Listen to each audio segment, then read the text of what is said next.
साहेब काँग्रेसला वगैरे काही पुन्हा पक्षाला डेडलाईन वगैरे दिली आहे की 29 ला तुम्ही आपली भूमिका आता जाहीर करून द्या कशाबद्दल युती संदर्भात?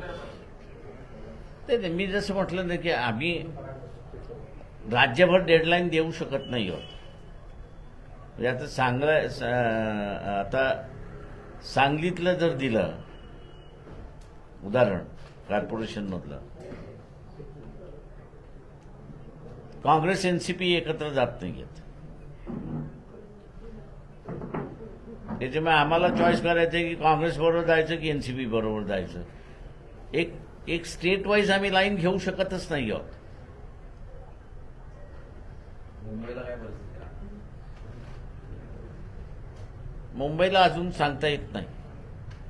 म्हणजे मी जसं म्हणालो की एका बाजूला सगळे सांगतात की नाही आमचं जमलं, पण ते जाहीर करायचं म्हटलं की नाही नाही नाही थांबा.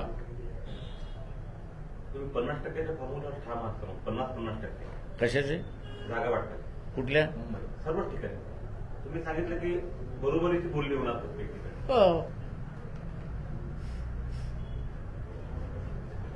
114 आम्ही असं आता नगरपालिकेमध्ये बऱ्यापैकी आलेलो आहोत.